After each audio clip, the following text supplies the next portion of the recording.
All right, folks. Sorry, we're running a little late today. It's the first time I think we've started 5 minutes late, but we got it all sorted out. Slight technical issues. And we're moving right into it because, hey, we have great stories today. I think the presentation last week by our friends at OpenAI. got something else going on. I could hear something in the background. I probably have some tab open, but I'll ignore it because I don't think you can hear it. But we've got our friends at OpenAI with ChatGPT. Greg Brockman did some amazing demonstrations, which I think is going to be really critical for everyone to look at and to really think about what's going on with ChatGPT. We've got HuggingChat coming, it just came out. Bard has a number of new capabilities this week. HuggingChat, actually, we compared it against Bard and ChatGPT, so we'll talk a little bit about that as well, because there's some differentiation. Plus, like, deepfakes are going crazy once again, so we have to hit on that. We've got some stuff on the car. It's going to be a really good show. Eric Schwartz, Yes. Thanks for joining me today. Of course, yeah, as always, lots to talk about. Yeah, of course. So, okay, so, and as we get set up here for everybody, just so you know, if you drop a comment in, we'll respond to it. We'll add it into the discussion, those types of things. So definitely do that. To see someone already just dropped one in. We'll try to work everybody in as we can. Okay, so let's get right to it.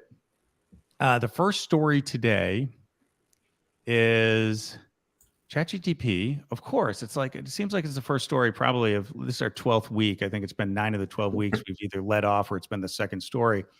But there was something particularly interesting. We've seen a lot of news from OpenAI around ChatGPT over the last 2 months. And one of the things that I think got people very excited was this idea of plugins and be able to select different models and those types of things. Well, Greg Brockman, president of OpenAI, last week, he had a TED Talk. He did a live demo of how this works. This is not generally available stuff, but we broke it down in Synthedia and VoiceBot and started looking at some of the different ones. And I think I want to go through just a couple of the quick things. So there's some key points that he talked about, which I'll get to in a moment. But there were certain types of things that he showed, some of which weren't that surprising. He showed how it's going to be able to integrate images from DALL-E. Great. He also showed that it's going to have some memory where you can save some things for later. It already actually saves some things, but it's going to have some things around how you can actually save context around the plugin you used and the prompt and some of those other things as well. Tool observability, that's the tool. That's the term I give it.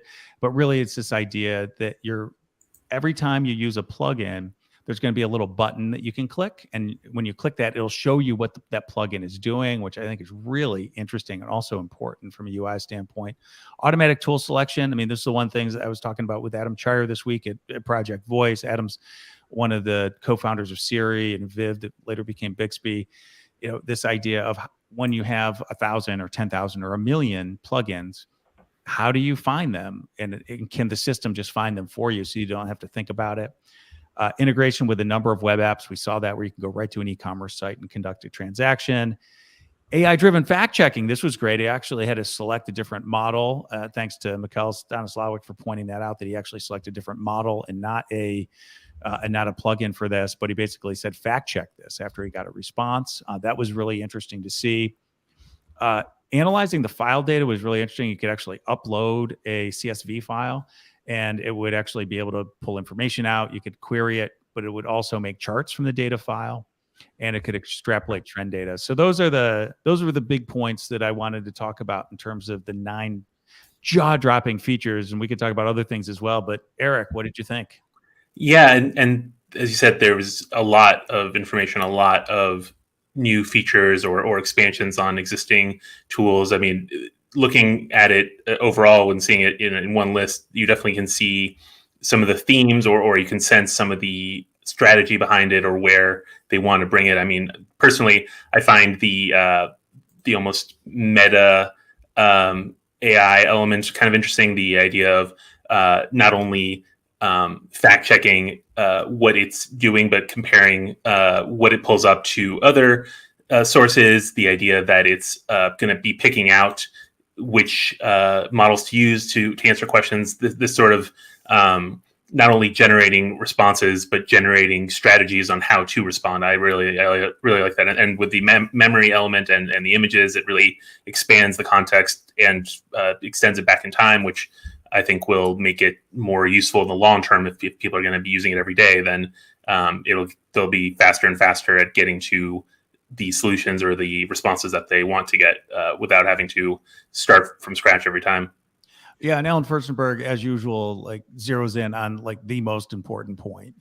And this is the issue of deconfliction. So if you have an automatic tool and you have multiple plugins or other type of services that could respond or maybe fulfill that request, how do you decide which one gets selected? And this is one of the reasons why my conversations with Adam Chire and Doug Kitlaus this week, they were really concerned that maybe OpenAI had rushed to market with this idea because they probably don't grok all of the problems that they're going to run into. And why would they? They haven't necessarily built these type of systems before. Yeah, and it's definitely an issue, and it's one that we've seen with AI before.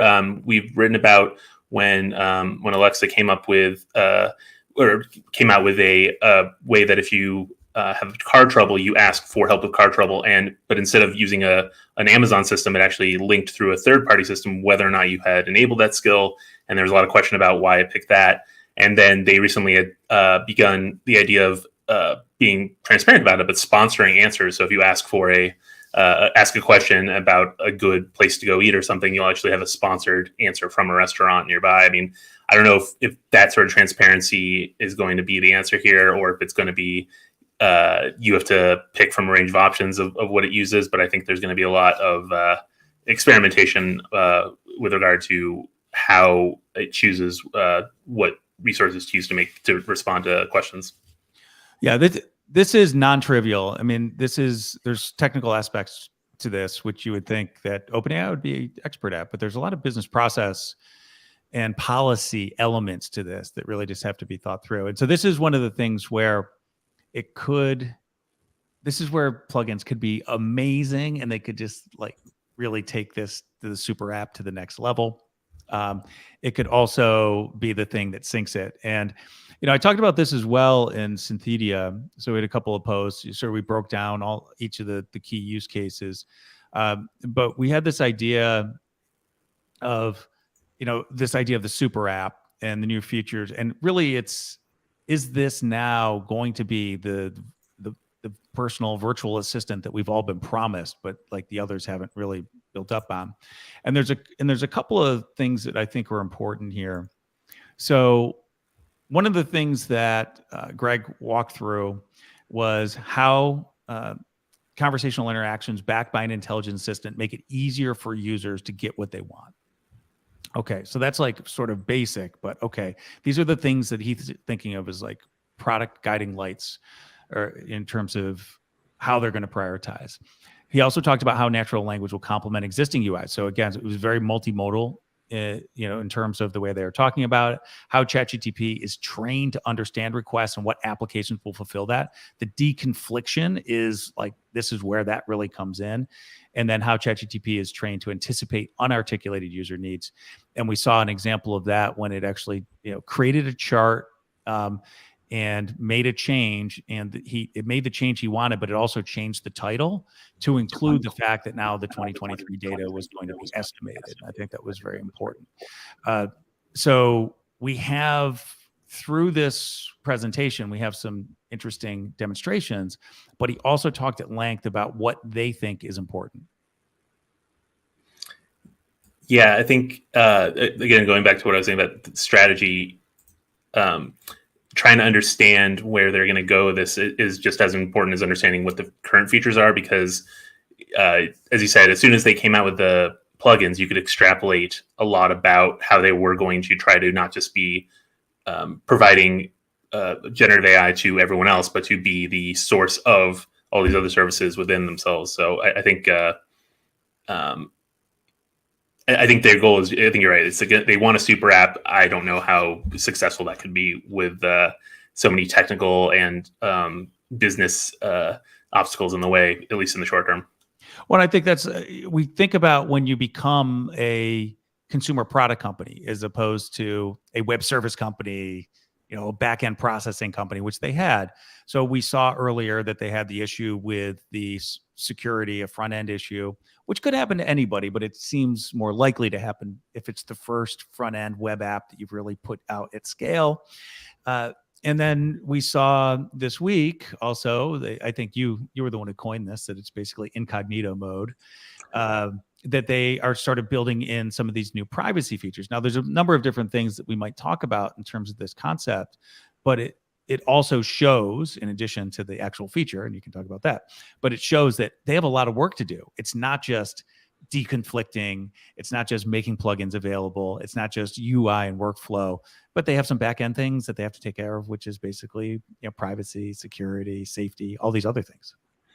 Yeah, it's kind of funny. It feels very much a trend in AI and honestly a lot of technology, certainly communications technology, where this feature, the idea of a guest mode, an incognito mode, a just not saving data mode, always comes almost as an afterthought and in response to what people want. I mean, how many years did it take before we saw voice assistants starting to offer a similar option, so that you didn't have to have so that you could have a profile with a validated voice, but then also have a version that wouldn't be saving every question you ask. I think it's something that a lot of people always want, and that always seems to be a surprise to developers. Absolutely. Well, and one of the other key things, so like just at a basic level, which is worthwhile for, I think, for people to know, is there is a way where you can actually turn off the saving function. There's some observation going on because it's executing your prompt, right? But it will not, if you turn this off, it's like an observability thing, but like you just turn it off, it won't save your prompt anymore. People know this on the left-hand side, so that won't be there. They do actually save it for 30 days. I think there's some audit aspects that they're worried about. Yeah, in case of problems, and yeah, exactly. But the after that, it's supposed to automatically be deleted. But the other key thing about it is your prompts and your inputs and outputs won't be used in further training data. So that's really the thing. Now, okay, so here's the interesting thing. You can have it save your prompts, and then it will use everything that you do as part of its training, or may use it. Or you can turn all of that off. It won't save and it won't use it. There's no middle ground. Now, there sort of is a middle ground. There's a form you can fill out if you want to sort of maintain your privacy, but you still want the functionality of being able to save and like go back to what it presented in the past. But that was really interesting. And then they also announced at the same time they're going to have ChatGPT for business, and that is going to have this function. This function is going to be native to that, which is also very interesting. Yeah, I mean, it's not surprising. I mean, the enterprise interest is obviously already there. I mean, that's part of where the plugin element comes in. So the idea that there was not a professional level subscription just for the standard ChatGPT was a surprise, and now there is. So I think the companies that are experimenting with ChatGPT and maybe don't want to go all in terms of an API or anything, but want to embrace some of its productivity elements within their business, now they can have that slightly customized and maybe a little more secure version of that technology, which is what they want. So it's seems like an easy revenue stream for them to create.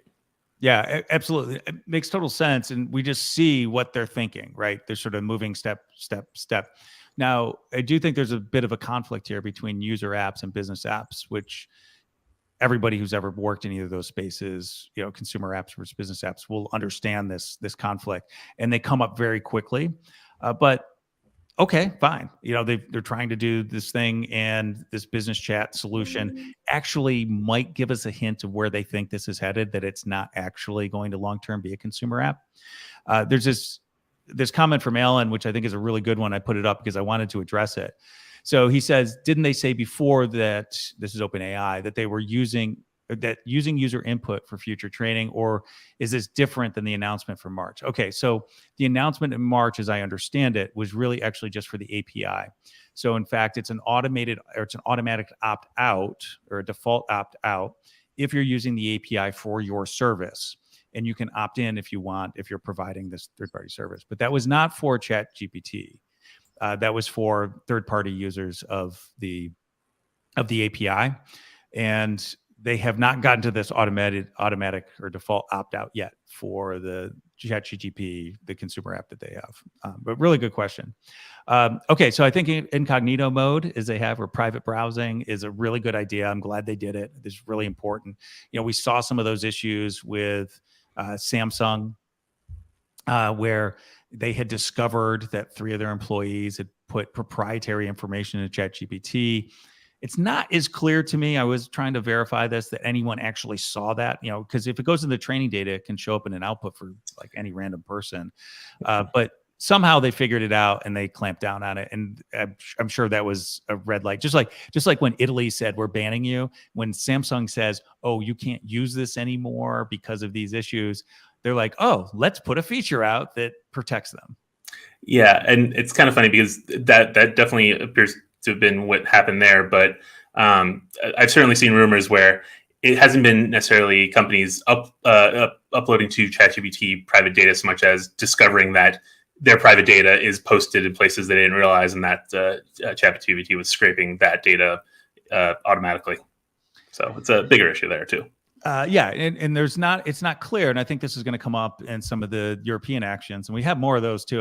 We weren't even probably going to even get into those. Maybe we'll talk more about regulation next week. There's too much news, but it's not clear how you could ever get that out. So Samsung makes a request to OpenAI, can you pull this thing? Now they could be very specific, and I think some of this is doable. I'm not sure it's that doable at scale, but if they ask after it's been retrained, I don't see how there's any way that you can do that unless like somehow you reverted back to a previous training, took that out, and then did the retraining, which seems so unlikely.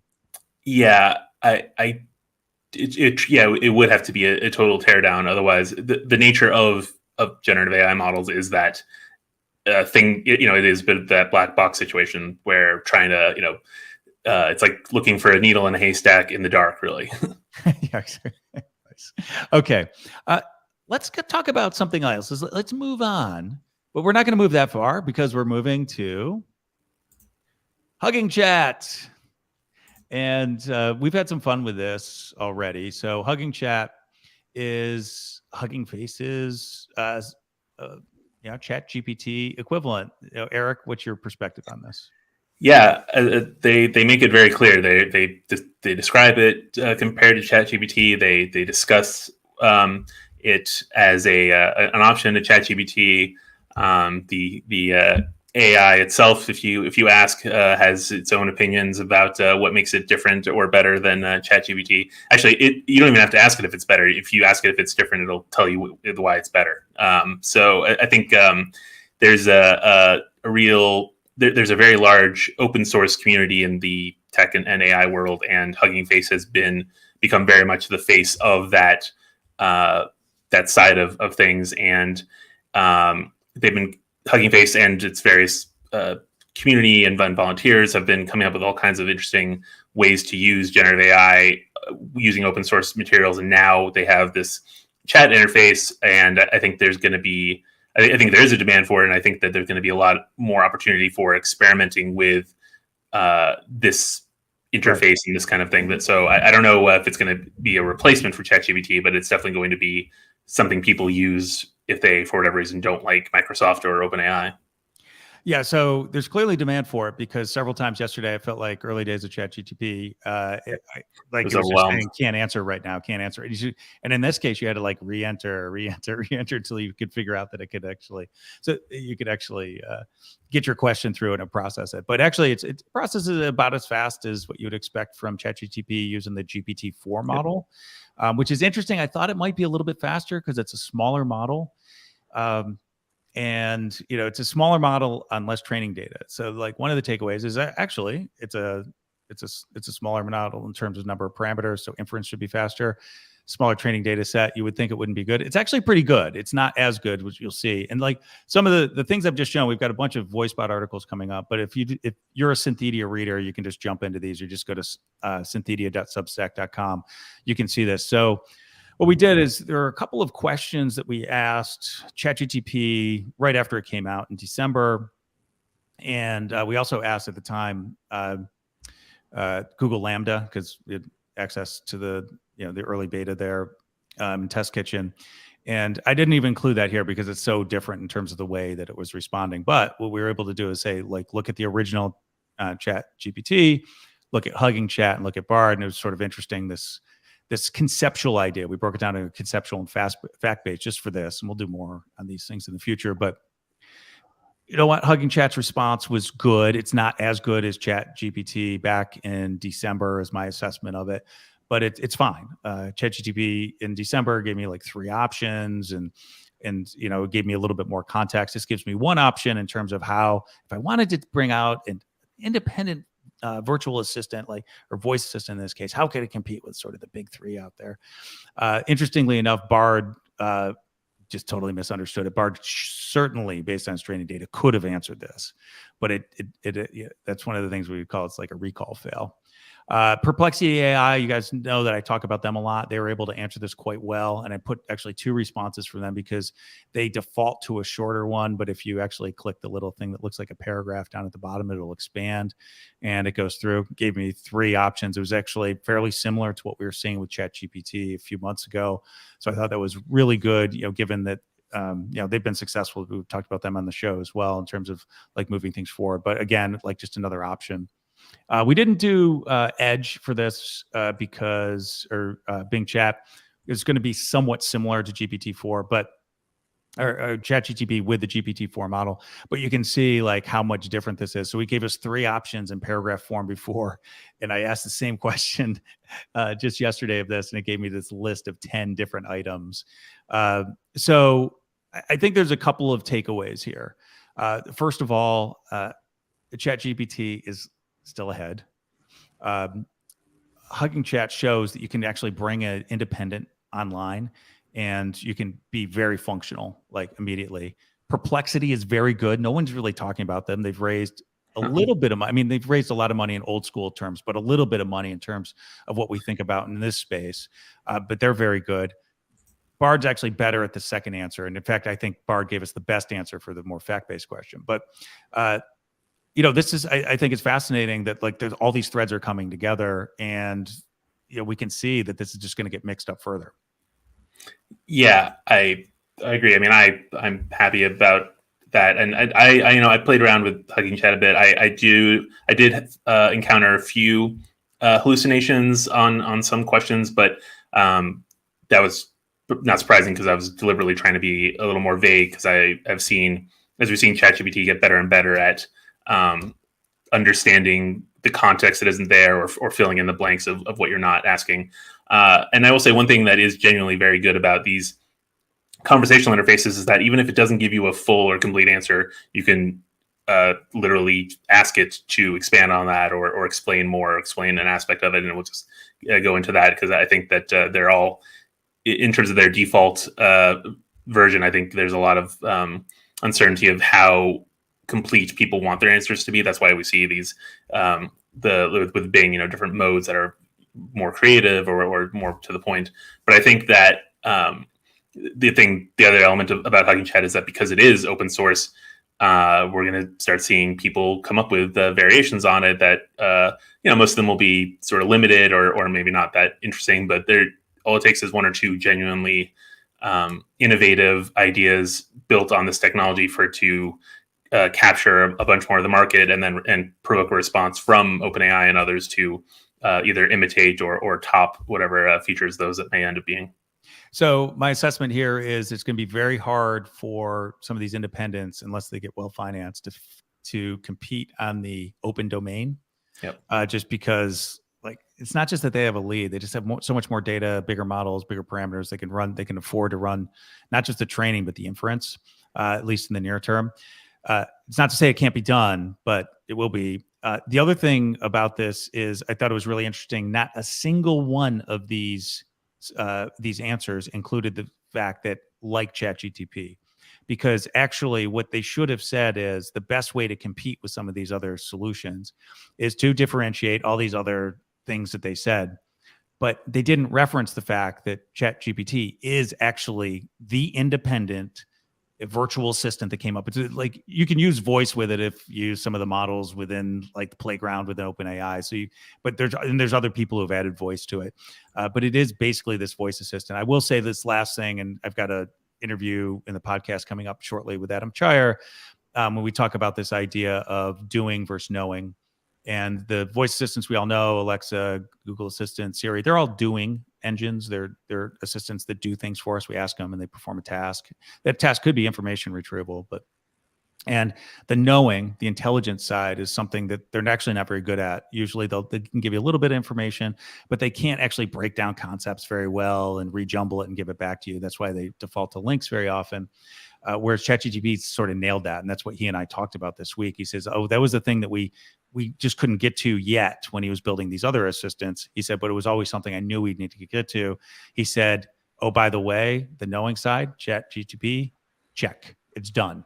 Like it works. And there's a lot of different implementations. But now the thing is, how do you put them together, the knowing and the doing? And this is where we started. We were talking about the plugins, deconfliction, personalization, all these sort of business issues that you have when you got third parties. These are the next challenges. And it's not precisely clear that ChatGPT will be able to get over these, or OpenAI will be get over these anytime soon. But it's the knowing assistant right now, and maybe it'll become the doing assistant. But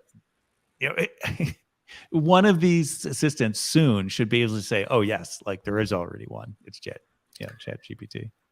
Yeah, and the other thing I would say is, as I said, I even asked HuggingChat how it differentiates itself from ChatGPT, and I taking it with a grain of salt because of where I was coming from, but it made a big point talking about personalization and customization, and if it can, if because it's open source, it becomes easier to personalize it, or even if it's for limited uses, having that option is going to attract a lot of people who don't want a big comprehensive conversational AI with generative AI, but they just want something that can respond to natural language more quickly to do simple things. And I think there's a market for that too. Yeah, absolutely. And Alan Firstberg pointed out that it is actually doing some of the doing with the plugins, but we'll see. Like I haven't had access to it yet. We talk about all these potential problems. I think it will get to some of the doing, but we think if it's a really good framework to think about the assistants that we've had up to this point are the doing assistants. This is the knowing assistant. The doing assistants are trying to add knowing, or they think they're trying to add knowing at some point. The knowing assistants are trying to add doing. Maybe Google having both sides of the coin is going to be the closest to get there, but we need to move on. So this has been fun. We obviously, Eric and I have spent a lot of time in this space, and so we can break this down probably as well or better than anybody. Very interesting. There's a lot of nuance there, and it's going to play out over time. But here's another thing that we've been looking at a lot I think we started writing about deepfakes in like 2018 or something like that. Deepfake, Drake and Weekend. Okay. So we talked about that. I think we talked about that last week, didn't we? We touched on it briefly, I think. Okay. And now there's a new one back. So tell us, what is going on here? Yeah. Video will be removed shortly. Yeah, that's the creator himself put that up.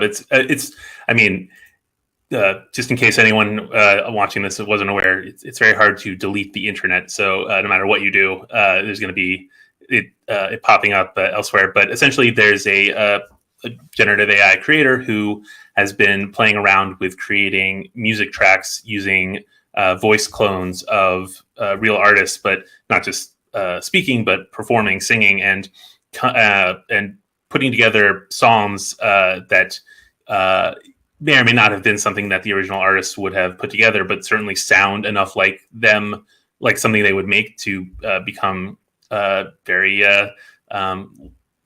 interesting to people who are fans of that. The first one he came out with, the Drake and the Weeknd one, was getting millions and millions of views on TikTok, and now there's a new one again from artists who have not collaborated or haven't collaborated in a while, and it's not a new idea. There's been deepfake music, deepfake songs before. We've written about a DJ who made an entire deepfake Eminem, not only to perform, but used AI to write the song. But with all this new attention on it, suddenly it has become the next stage of talking about who owns what in generative AI. Much as we've talked about with writing and with visuals, now it's about music and singing. And unlike some of those other media, there's a very large and very powerful music industry that is very keen to make sure that for various selfless and not so selfless reasons, to make sure that artists retain their rights, or that the labels behind them retain their rights to their voice, their songs. But to me, what's interesting is that they're not pretending that they're not saying, oh, this is a new song from these people. They're a lot of these creators are very open. No, this is an AI, but that doesn't seem to affect whether or not music groups are upset about these coming out. And especially because they are so popular, it means that it's not like they can slap them with a cease and desist and hope it never happens again. It's just going to keep happening. Yeah, well, we know this term from sports regulation, name, image, and likeness. Oh, that shows up elsewhere as well. What they're worried about is their likeness, and even if there is transparency and like how much and does it show up everywhere. So I think this is really fascinating. And by the way, folks, we do this every week at 12 noon Eastern time on LinkedIn and YouTube live. These shows are available afterwards on YouTube's on VoiceBot's YouTube channel. So that's youtube.com/the @VoiceBotAI. So you guys can check those out and join us live, because it's really fun when we get these comments in here, and and that drives a little bit of the conversation. So when we talk about deepfakes in particular, you also had this story about Joe Rogan. So it's not just musicians, it's not just movie stars, it's podcasters. I guess obviously Joe Rogan's a celebrity beyond this. But what was going on here with Joe Rogan, and what did you think about that controversy? Yeah, that was part of what makes this interesting, is that this isn't the first Deepfake Joe Rogan podcast. There's actually been another one, which makes sense because if to train a voice, you need a lot. The more data you have, the better. And there's certainly plenty of examples of Joe Rogan speaking. And essentially, these creators are using voice clones and either writing scripts or using ChatGPT and other tools to generate scripts of a podcast, and then essentially producing fictional interviews between, in this case, Joe Rogan and Elon Musk. Or there was one with the first fake Joe Rogan podcast had him talking to Steve Jobs, who of course passed away a long time ago. It brings up a lot of questions about the value of someone's voice, of someone's personality, if it's easy to fake, or even if it's not that good. The idea that it's good enough to at least fool a few people for a little bit is kind of scary to some people. I think right now there is a lot of fascination with the power of the technology. I think that's going to pass, but I think at some point it will reach a level where it just becomes a part of how we think about media, the way that we think about having recordings of people accessible all the time. Now it's just the next level beyond that. I mean, there was a time that all took on Home Alone to fool someone was a recording of someone else's voice, and now you can go a little beyond that, but it's still the same concept of is it being used to trick people? Is it being used to deprive the people who have that voice of their rightful earnings and opportunities? And I don't think there's easy answers to any of that. I just think it's going to be a lot messier before there's any sort of clear system. Yeah, and that's the point here. I think we're just going to see much more of this. It's getting easier to do. Voice cloning, just much better.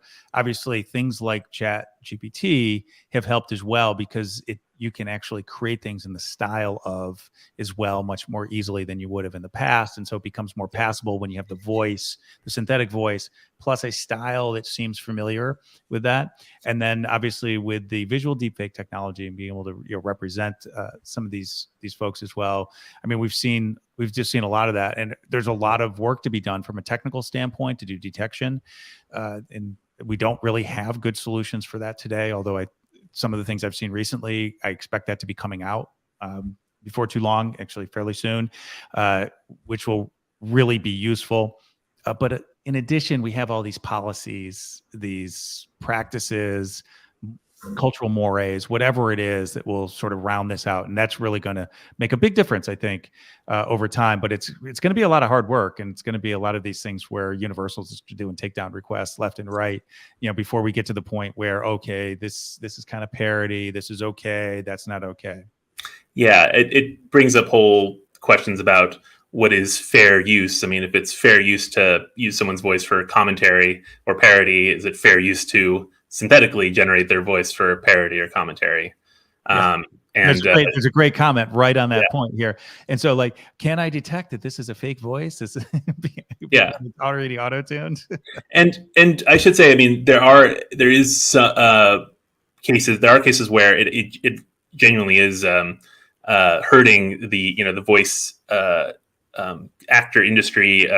Video games in Asia have started using AI generated voices, which means that the people who used to do those jobs have said like that, they have fewer opportunities now. It is a real issue. And there's artists who are more positive about the potential of the technology. Right. It was, as I mentioned in the article, Grimes has, simultaneously said that she would be open to splitting royalties from a song that uses a synthetic version of her voice. She also says she wants to kill copyright, which would get rid of all royalties, of course, but there's a larger question about copyright there. And then the other genuinely great is the singer who's made a synthetic version of her voice and just opened it and said anyone can use it, which means that the best version of her fake voice is the one that she owns and controls, therefore giving her more options for how to deal with potential issues in the future. Yeah, absolutely. And I think that the Grimes announcement is very, very interesting. In one regard, in that, where are the artists going to fall out on this? And some of it will be dependent on not just what their ideology is, but or their ideas about this are, but like what their contracts are, with the record labels and these other types of things. And I think that's going to be one of the things. We've seen this already with actors who are, writing this into their contracts. Is going to be standard, like, name, image, likeness, and these type of things. So a lot of work to be done there. But like the flip side of this is we have these, aside from representing digital twins or clones of people, deepfakes, we also have just a lot going on in the space where it's new to the world stuff, where it's not just digital twins. It might be, something where you're creating a video with a digital character. Yeah. I think that's going to be an even bigger thing. And especially when the line starts to get blurry. I mean, when is it a synthetically generated character, and when is it, if you wanted to see what two famous people blended together look like, and then you have this new character, it's synthetically generated, sure, but does it still have would it still raise issues about likeness rights and so on? I mean, there's going to be copyright lawyers will have plenty of work ahead of them for many decades to come in that regard. Well, we just had Hour One's article about Hour One on the screen here. So we have Hour One has a new business solution for this. We have DID just has a new app in the Canva app store. So again, another business application where you can basically integrate different types of generative AI. You can do images for the background scene. You can do text for whatever the script is, and then you can put an avatar in the front to actually deliver it. Yeah, and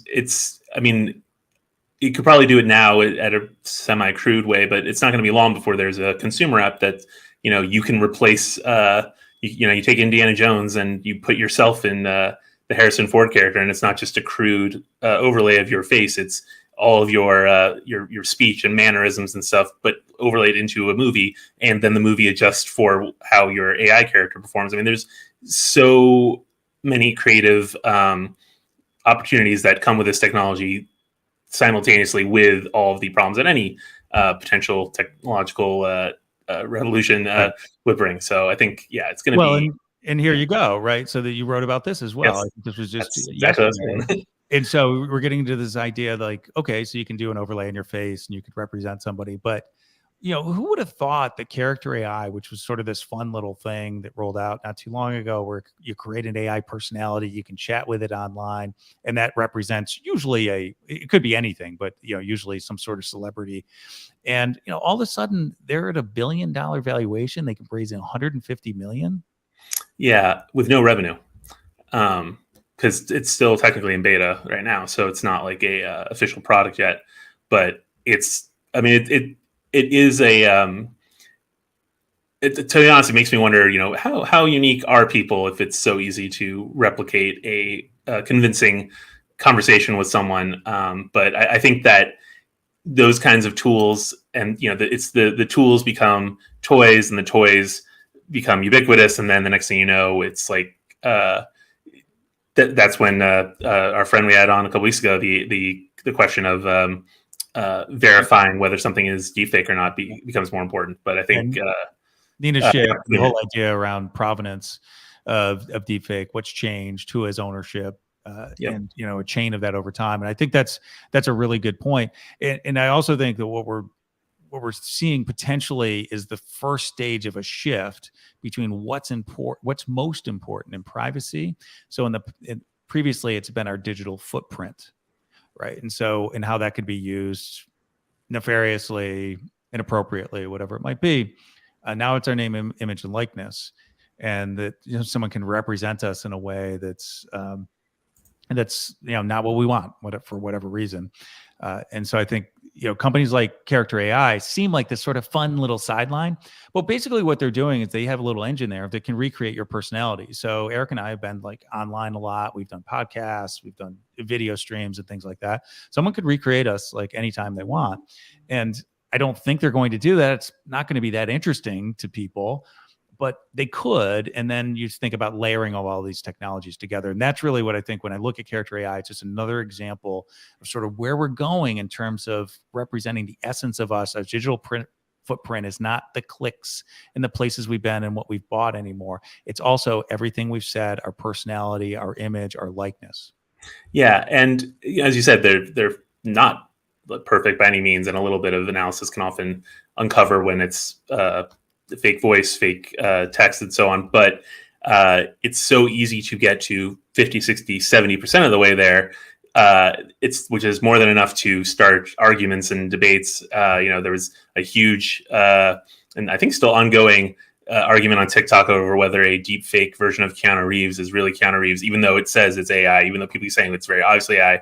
There are people who still are convinced it's not somehow, and which means that extrapolating that, I mean, we've already started seeing it in the international political arena, and so far it's not a major element of international diplomacy, but it's simmering there and has some dangerous potential in a very real way beyond just image likeness rights. Well, we're going to see something like this later. I mean, if people don't know who Max Headroom is, you should look up basically videos of this, like the old MTV character. That was actually a real person. People thought it was AI, but it was, so there's like, we'll see lots of these different things. But okay, so we've had fun with deepfakes.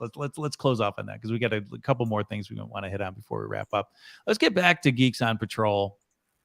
And one of the ones is Google. So with Bard and Palm, and the other things that they're doing in this space, they're starting to slowly catch up.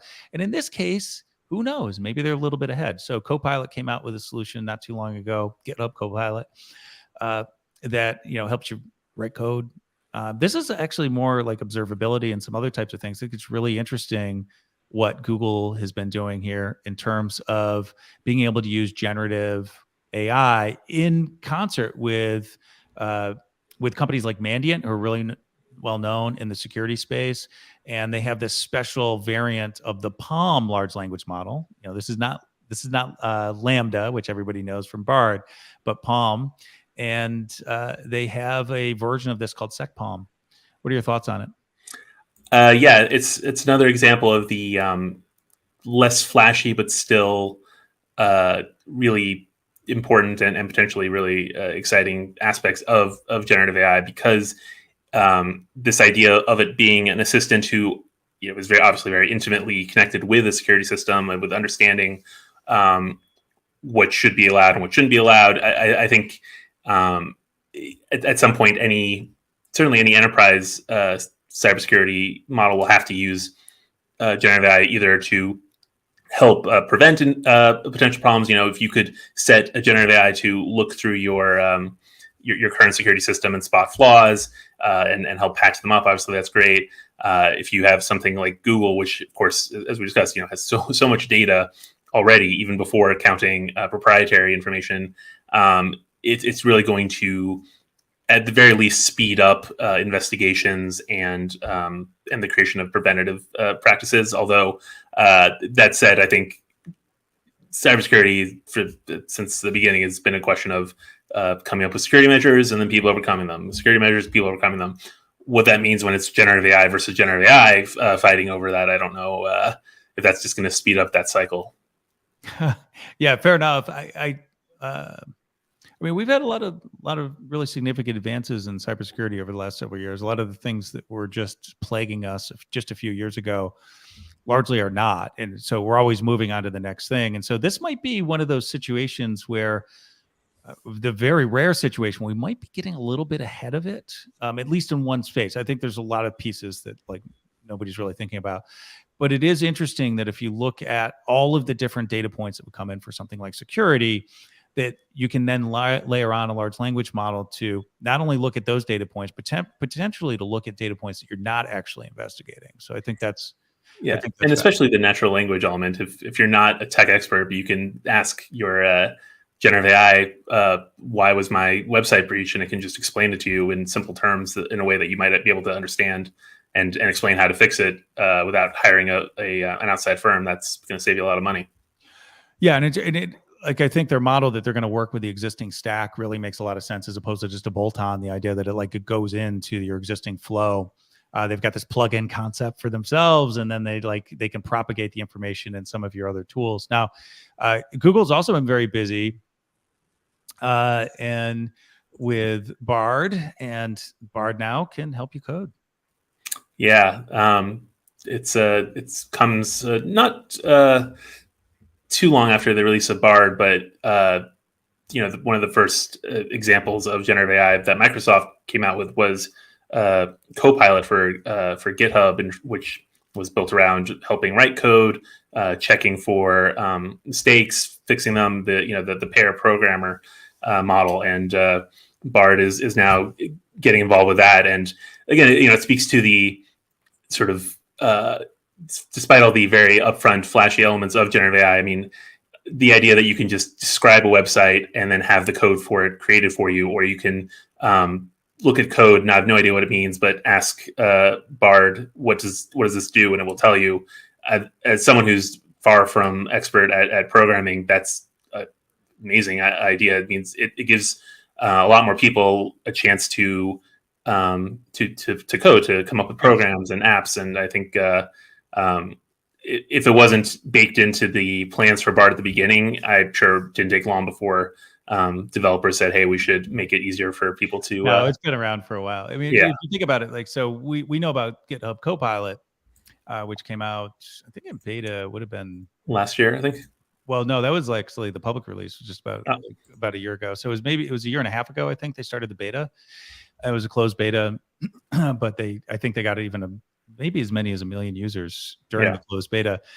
So it's very significant. But they actually already demonstrated it with Codex, which came out in 2020. And so there were some people who were playing with it, and Microsoft sort of formalized it. So I know this has been on the radar for Google for a while, so they've been working on it. I wonder how far behind they are, because I just don't know how much OpenAI has learned in retraining Codex, and then what they've learned through the Microsoft program, like how long it will take them to catch up, and maybe it'll be quick. I mean, the same question goes to Amazon with Code Whisperer, which came out. Yeah. So that's another, and now we've got 3 that are doing these types of things. But really, Code Whisperer and Copilot are more close together because they are business applications. This is more like I'm like using ChatGPT for coding, and the question is like, do you have enough experience that you're close to the performance? And I suspect it's going to take them 6, 9, 12 months to really get up to that level where you're really close to the frontier of performance. Yeah, and especially, I mean, Amazon made Code Whisperer free to developers. They're not trying to pitch it as its own product. They just want it. They want it to be part of how, as a feature within AWS, essentially. So I don't know if that makes it more important to them or less important to them, but it's definitely just a baked in aspect of these larger products. Oh, so we lose Brett. Looks like. Well, while we wait for Brett to come back, I'll simply say that Code Whisperer and all these tools, if you are using them, you're likely to be faster. Oh, he's back. Yes. I was saying that yeah, these tools are great for speeding things up and especially the explanations. But I don't know, as I said, they're assistants. They're not going to be making all of these websites and online or mobile apps even by themselves without a lot of intervention from humans as well. Yeah, absolutely. And so I think about this as well. We talk about ChatGPT adding Incognito mode. We talk about Google Bard adding codecs. There's a lot to be done. And Nvidia has another announcement this week, which I think is like in this same category, where they'll allow you to add guardrails to AI chatbots. And this is this idea of safety or guardrails or truth checking, all these other types of things that might need to be done. And we're just seeing that not just like, are these things rolling out on a regular basis, which is really great because these are all necessities, right? These are all things that if we want them to like fulfill their potential, the technology to, we're going to need these things. But it also just points out to me how much there is to be done.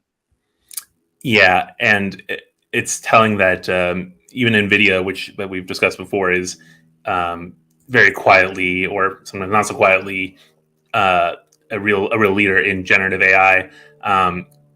They still also have a lot of work ahead of them in terms of making the reaching closer, I guess, to the ideal for generative AI. And I think it's key to what they're offering that it's guardrails that are themselves adjustable to the user, so that cutting out inaccurate information, of course, is something that presumably any generative AI using company would want. But what's appropriate in an adult forum versus a forum that's specifically aimed at kids is they're different. So you want to be able to change that and have your generative AI chatbot that you want it to be kid friendly. That means limiting more than otherwise. And I think those issues, and then issues of even beyond that, things like language, things like topic, or even if you have a specific company that if Coke has an AI chatbot, maybe they want to make sure it doesn't mention Pepsi in response to questions. Like these are all going to be issues that tools like this can help solve somewhat, but Yes. I don't know how perfect any of those barriers would be. All right, so we want to talk about talking cars. I think I'm going to push that to next week so we have more time. But there is this one piece of that talking car segment which is broader, and that's sensory. I want to talk just briefly about this because you wrote about this story about what they're doing in terms of how we're going to get distribution, more effective and broader distribution of some of these technologies that we've been talking about for now, like 55 minutes. Yeah, I know. It's funny, but but talking about sensory, yes. The question is, how do you, now that these conversational generative AI chatbots are everywhere, it's how do you interact with them? Where do you interact with them? And of course, typing is fine, but voice is more appealing. It's faster to talk than it is to type, is essentially what it is.